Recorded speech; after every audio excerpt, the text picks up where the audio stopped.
Hello friends, मैं कंचन आपका अपने चैनल पे बहुत-बहुत स्वागत करती हूँ और आज हम देखेंगे भूगोल टेस्ट सीरीज के अंतर्गत भौगोलिक विचारधारा जियोग्राफिकल थॉट का नेक्स्ट पार्ट नंबर 2। ये टेस्ट सीरीज यूजीसी नेट के साथ-साथ यूपी पीजीटी, यूपी टीजीटी और असिस्टेंट प्रोफेसर के एग्जाम्स के लिए काफ़ी हेल्पफुल है। आज के क्वेश्चन सीरीज है 26 से 50 तक। आइए एमसीक्यू स्टार्ट करते हैं। प्रश्न संख्या 26 से स्टार्ट करते हैं। ये दिया है कि किस भूगोलवेत्ता को अरब भूगोल का पिता कहा जाता है। ऑप्शन ए है अल मसूदी, ऑप्शन बी है इब्न सीना को, ऑप्शन सी है इब्न हाकल को, ऑप्शन डी है अल बरूनी को। तो देखिए, अरब भूगोल का जो पिता माना जाता है, ये माना जाता है इब्न सीना को। इसका राइट आंसर हो जाएगा ऑप्शन बी इब्न सीना। अगला प्रश्न देखते हैं। प्रश्न संख्या है 27। ये दिया है कि भूगोल में नोमोथेटिक अप्रोच निम्नलिखित में से किस अध्ययन पे बल देता है। ऑप्शन ए है अनुभवजन्य अध्ययन, ऑप्शन बी आगमनात्मक अध्ययन, ऑप्शन सी विधि निर्माणक संबंधी अध्ययन और ऑप्शन डी है भावमूलक अध्ययन। देखिए, इसका जो राइट आंसर होगा ये हो जाएगा ऑप्शन सी विधि निर्माण संबंधी अध्ययन। यानी जो नोमोथेटिक अप्रोच है यह कानून बनाने की विधि का वर्णन करता है। यह जो है स्थूल से सूक्ष्म की तरफ अध्ययन करता है, यानी बहुत बड़े क्षेत्र का पहले अध्ययन करके फिर उसके आधार पे फिर किसी कानून को या विधि निर्माण करता है, जो कि सब पे जनरलाइजेशन उसका किया जा सके। अगला प्रश्न देखते हैं। प्रश्न संख्या 28। ये पूछ रहा है किस अरब भूगोलवेत्ता ने नदियों को अपरदन का सबसे महत्वपूर्ण कारक बताया तथा उसने कहा था कि महासागरों में पाए जाने वाला जो भी लवण है, ये सारे लवण स्थलीय भागों से ही पहुंचता है। ऑप्शन ए है अल मसूदी, ऑप्शन बी है Al Biruni, option C Ibn Battuta व ऑप्शन डी है इब्न हाकल। ठीक, तो देखिए, इसका जो राइट आंसर होगा ये हो जाएगा ऑप्शन ए अल मसूदी द्वारा कहा गया था। ये महत्वपूर्ण बात बताई गई थी। अगला प्रश्न देखते हैं। प्रश्न संख्या 29 है कि किताब मुराज अल दहाब नामक पुस्तक किस अरब भूगोलवेत्ता ने लिखी। ऑप्शन ए है इब्न सीना, option B L Masoodi, option C है इब्न हाकल व ऑप्शन डी है इब्न बतूता। तो देखिए, जो ये महत्वपूर्ण पुस्तक है किताब मुराज अल दहाब, ये जो पुस्तक है ये लिखी गई है अल मसूदी महोदय द्वारा। अगला प्रश्न देखते हैं। प्रश्न संख्या 30 है कि निम्न में से किस अरब भूगोलवेत्ता ने मानसून का अच्छा विवरण प्रस्तुत किया था तथा विश्व को 14 जलवायु प्रदेशों में विभक्त किया था। ऑप्शन ए है अल मसूदी द्वारा, ऑप्शन बी है अल बरूनी, ऑप्शन सी है अल मकदीसी और ऑप्शन डी है इब्न हाकल। तो देखिए, इसका जो राइट आंसर हो जाएगा ये होगा ऑप्शन सी अल मकदीसी द्वारा। ये भी एक अरब भूगोलवेत्ता है। तो अल मकदीसी ने विश्व को 14 जलवायु प्रदेशों में विभक्त किया था। अगला प्रश्न देखते हैं। प्रश्न संख्या 31। निम्न में से किस भूगोलवेत्ता ने औषधियों के निर्माण से संबंधित औषध विज्ञान पर पुस्तक लिखी थी। ठीक, देखिए, इसमें ऑप्शन दिया है। Option A Al Idrisi, option B है अल मसूदी, ऑप्शन सी है अल बरूनी व ऑप्शन डी है इब्न हाकल। तो देखिए, इसका जो राइट आंसर हो जाएगा ये हो जाएगा ऑप्शन सी अल बरूनी। अल बरूनी द्वारा इन्होंने औषधियों के निर्माण से भी संबंधित औषध विज्ञान पर भी पुस्तक लिखी। ये जब भारत में थे तो ये जो पतंजलि की पुस्तक है संस्कृत में, उससे काफी प्रभावित हुए और उसका उन्होंने अरबी में भी अनुवाद किया था। उससे प्रभावित होकर उन्होंने अपना एक पुस्तक लिखा था औषधि विज्ञान पर। इसलिए इसका राइट आंसर हो जाएगा ऑप्शन सी अल बरूनी। अगला प्रश्न देखते हैं। प्रश्न संख्या 32। निम्न में से किस अरब भूगोलवेत्ता ने हिंद महासागर, कैस्पियन सागर, कई यूरोपीय तथा एशियाई नदियों के विषय में फैली पूर्ववर्ती भ्रांतियों को दूर किया। ऑप्शन ए है इब्न सीना, ऑप्शन बी है अल इदरीसी, ऑप्शन सी अल बरूनी, ऑप्शन डी है अल मसूदी। तो देखिए, इसका जो राइट आंसर हो जाएगा ये होगा ऑप्शन डी अल मसूदी द्वारा। प्रश्न संख्या 33 है। किस अरब भूगोलवेत्ता ने रिसाला नामक पुस्तक लिखी जिसमें दिन एवं रात की लंबाई के बारे में वर्णन किया गया है? ऑप्शन ए है अल इदरिसी, ऑप्शन बी है अल बरूनी, ऑप्शन सी है इब्न हाकल व ऑप्शन डी है अल मसूदी द्वारा। देखिए तो इसका जो राइट आंसर हो जाएगा ये हो जाएगा ऑप्शन बी अल बरूनी। अल बरूनी द्वारा ही ये पुस्तक लिखा गया था। इसमें इन्होंने दिन एवं रात की लंबाई के बारे में वर्णन किया तथा ये भी बताया कि ध्रुवों पे 6 महीने के दिन और 6 महीने की रात ये होती है, इसकी पुष्टि की थी इन्होंने। अगला प्रश्न देखते हैं, प्रश्न संख्या 34 है, निम्न में से कौन सा क्रम अरब भूगोलवेत्ताओं के संदर्भ में सही है? 4 ऑप्शन दिया हुआ है। ऑप्शन ए है अल बरूनी, अल मसूदी, अल इदरिसी, इब्न बतूता। तो देखिए इसका जो सही जो इसमें से क्रम है ये हो जाएगा ऑप्शन बी वाला। इसमें सबसे पहले योगदान है या सबसे पहला जो काल है, काल क्रम है अल मसूदी का है, फिर है अल बरूनी का, उसके बाद आते हैं अल इदरिसी और अल इदरिसी के बाद आता है नंबर इब्न बतूता का। अगला प्रश्न देखते हैं, प्रश्न संख्या 35 है कि किस अरब भूगोलवेत्ता को अरब जगत का मार्को पोलो कहा जाता है? ऑप्शन ए है अल इदरिसी, ऑप्शन बी है इब्न बतूता, ऑप्शन सी है इब्न खालदून व ऑप्शन डी है इब्न हाकल। तो देखिए जो अरब भूगोलवेत्ता या फिर अरब जगत का मार्को पोलो कहा जाता है वो कहा जाता है इब्न बतूता को। इब्न बतूता को कहा जाता है, इन्होंने ऐसा माना जाता है कि इन्होंने लगभग 75,000 मील से भी अधिक यात्राएं की थी, इसलिए इनको कहा जाता है अरब जगत का मार्को पोलो।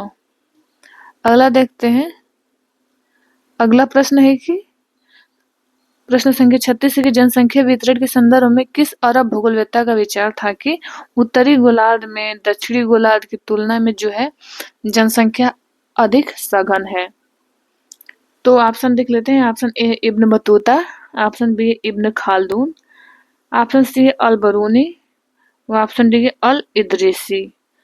तो देखिए इसका जो राइट आंसर हो जाएगा ये होगा इब्न खालदून। इब्न खालदून महोदय द्वारा बताया गया था कि ये बताए थे कि दक्षिणी गोलार्ध की अपेक्षा जो उत्तरी गोलार्ध में है जनसंख्या की सघनता अधिक है। देखिए ये जो है और इसके साथ ही साथ इब्न खालदून को जो है अरब भूगोलवेत्ताओं में माना जाता है कि ये अंतिम अरब भूगोलवेत्ता हैं इब्न खालदून।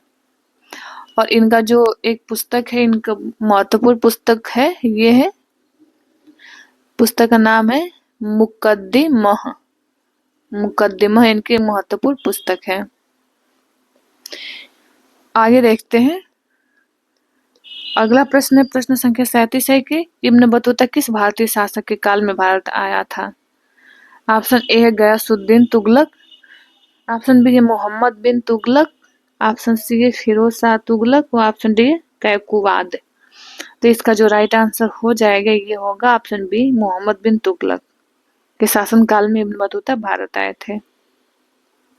अगला देखते हैं प्रश्न, प्रश्न संख्या 38 है, किस अरब भूगोलवेत्ता ने 600 वर्ष पूर्व ही यह संकेत दिया था कि विषुवत रेखा पर जलवायु उतना विषम नहीं है जितना कि उत्तरी अफ्रीका के समशीतोष्ण भाग में है? तो ये जो कथन है देख लेते हैं। ऑप्शन पहले ऑप्शन ए है अल इदरिसी, ऑप्शन बी है अल बरूनी, ऑप्शन सी है इब्न बतूता, ऑप्शन डी है इब्न खालदून।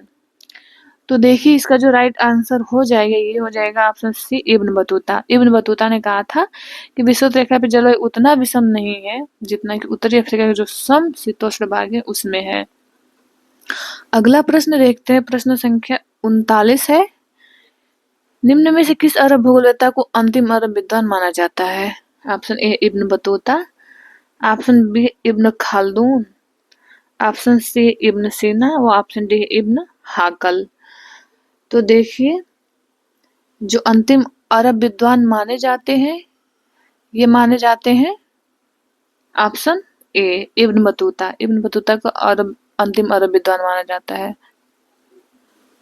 सॉरी, ये इब्न बतूता को नहीं माना जाता है, इब्न खालदून को माना जाता है। अभी ये हम लोग ऊपर भी पढ़े हैं, इब्न खालदून को अरब विद्वान का अंतिम अरब विद्वान माने जाते हैं। अगला प्रश्न देखते हैं। अगला प्रश्न है प्रश्न संख्या 40 है कि निम्न में से किस विद्वान ने कहा था कि पृथ्वी के ऊपर आकाश में सूर्य एक चापाकार पथ पर पूर्व से पश्चिम की ओर यात्रा करता है। Option A Ibn Battuta, option B है हेरोडोटस, ऑप्शन सी है हिकेटियस और ऑप्शन डी है अल्बरूनी। देखिए इसका जो राइट आंसर हो जाएगा ये हो जाएगा ऑप्शन बी हेरोडोटस। अगला प्रश्न देखते हैं। प्रश्न संख्या 41 है कि अध्ययन की एक पृथक शाखा के रूप में भूगोल की स्थापना किस भूगोलवेत्ता ने की थी। Option A Hecataeus, option B Herodotus, option C Eratosthenes द्वारा और ऑप्शन डी है थियोफ्रास्टस। तो भूगोल की स्थापना एक अलग पृथक शाखा के रूप में की, तो इसका राइट आंसर हो जाएगा ऑप्शन सी इरेटोस्थनीज द्वारा। अगला प्रश्न देखते हैं। प्रश्न संख्या 42 है कि ये बता रहा है कि किस शताब्दी को यूरोपीय इतिहास में अंध युग डार्क एज के नाम से जाना जाता है। तो देखिए जो ऑप्शन ए देख लेते हैं, दूसरी शताब्दी से 10वीं शताब्दी तक, ऑप्शन बी है पहली शताब्दी से 10वीं शताब्दी तक, ऑप्शन सी तीसरी शताब्दी से 12वीं शताब्दी तक और ऑप्शन डी 8वीं शताब्दी से 15वीं शताब्दी तक। तो इसका जो राइट आंसर हो जाएगा ये हो जाएगा ऑप्शन सी तीसरी शताब्दी से 12वीं शताब्दी को माना जाता है, डार्क एज के नाम से जाना जाता है यूरोपीय इतिहास में। इसमें जो है तीसरी शताब्दी से 12वीं शताब्दी तक को अंध युग के नाम से जाना जाता है, क्योंकि इस काल में क्या हुआ कि भौगोलिक जो ज्ञान था उस क्षेत्र में जो उल्लेखनीय प्रगति नहीं हुई। इस युग में अधिकांशतः ईसाई धर्म का प्रभाव बढ़ने लगा यूरोप में, और साथ ही साथ बाइबिल के जो विचार थे वो सारे विचार जो धार्मिक ग्रंथ हो या फिर बाइबिल हो गया वहाँ का धार्मिक ग्रंथ, तो इस ग्रंथ का विचार पूरे भूगोल पे छा गया था। और फिर उसमें क्या हुआ कि उस ग्रंथ में पृथ्वी को गोल की बजाय उसमें तस्तरी नुमा माने जाने लगा था। तो इसलिए इसमें विज्ञान के क्षेत्र में या भूगोल के क्षेत्र में ज्यादा प्रगति नहीं देखने को मिलता है, इसलिए इसको डार्क एज के नाम से जानते हैं। अगला प्रश्न है प्रश्न संख्या 43 के निम्न में से किस भूगोलवेत्ता को प्रथम पर्यावरणीय निश्चयवादी कहा जा सकता है, जिसने मानव पर्यावरण सह संबंध को वैज्ञानिक आधार स्पष्ट करने का प्रयास किया। ऑप्शन देख लेते हैं। Option A Hecataeus, option B Eratosthenes, option C Ibn Battuta और ऑप्शन डी इब्न खालदून। ठीक, तो देखिए इसका जो राइट आंसर हो जाएगा ऑप्शन डी हो जाएगा इब्न खालदून। अगला प्रश्न देखते हैं। प्रश्न संख्या 44 से किस भूगोलवेत्ता ने कहा था कि 5 बृहद कटिबंधों में से केवल उत्तरी शीतोष्ण कटिबंध या दक्षिणी शीतोष्ण कटिबंध में ही मानव निवास करते हैं। Option A Eratosthenes, option B है स्ट्रैबो, ऑप्शन सी है पेम्पोनियस और ऑप्शन डी है टालमे। तो ये बताया गया इरेटोस्थनीज उन्होंने ही 5 बृहद कटिबंधों में बांटा। उन्होंने बताया कि उत्तरी शीतोष्ण कटिबंध तथा दक्षिणी शीतोष्ण कटिबंध में ही मानव निवास करते हैं। अगला प्रश्न देखते हैं। प्रश्न संख्या है 45 के किस भूगोलवेत्ता ने स्पष्ट किया कि भूमध्य रेखा से उत्तर और दक्षिण की ओर अक्षांश वृत्तों की लंबाई क्रमशः घटती जाती है। ऑप्शन ए है पोलिबियस, ऑप्शन बी है पेसिडोनियस, ऑप्शन सी हिपार्कस और ऑप्शन डी है टालमी द्वारा। तो ये बताया था ऑप्शन डी टालमी महोदय द्वारा बताया गया था। अगला प्रश्न देखते हैं। प्रश्न संख्या 46 है निम्न में से यह कथन किसके लिए है कि उसका अधिकांश जीवन यात्राओं में ही बीता था, उसे यात्रियों का राजकुमार कहा जाता है। Option A Ibn Khaldun, option B Posidonius, option C Ibn Battuta और ऑप्शन डी हिपार्कस। तो देखिए ये इब्न बतूता को कहा गया है यात्रियों का राजकुमार, जिनका समय पूरा यात्राओं करने में ही बीता था। देखिए अगला प्रश्न है। प्रश्न संख्या 47 के प्राकृतिक वर्ण चयन का नियम लॉ ऑफ नेचुरल सिलेक्शन किस विद्वान ने प्रस्तुत किया था। ऑप्शन ए है डार्विन, ऑप्शन बी है स्पेंसर, ऑप्शन सी है हार्टसन, ऑप्शन डी है सैम्पल महोदय द्वारा। तो देखिए ये जो नियम लॉ ऑफ नेचुरल सिलेक्शन का नियम दिया था डार्विन महोदय द्वारा दिया गया था। प्रश्न संख्या 48 है कौटिल्य मौर्य साम्राज्य के शासक के समय राज्य के प्रधानमंत्री थे। ऑप्शन ए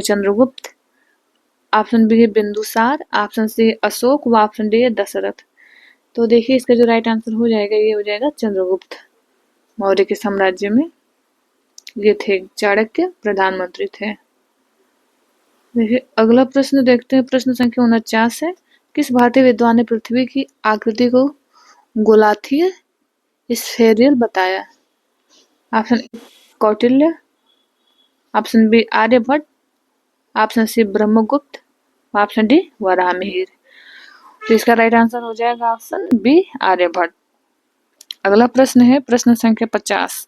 भारत में किस विद्वान ने सर्वप्रथम खोज की थी कि सूर्य स्थिर है और पृथ्वी अपनी दूरी पे घूमती है? Option A Bhaskaracharya, option B Aryabhata, option C Kautilya, option D Varahamihira. तो इसका जो राइट आंसर हो जाएगा ऑप्शन बी। तो ये आज का अंतिम प्रश्न है। मिलते हैं नेक्स्ट वीडियो में। वो आपसे हम्बल रिक्वेस्ट है कि आप इस चैनल को सब्सक्राइब कर लें और अपने दोस्तों को भी शेयर करें। ये वीडियो देखने के लिए आपका बहुत बहुत धन्यवाद।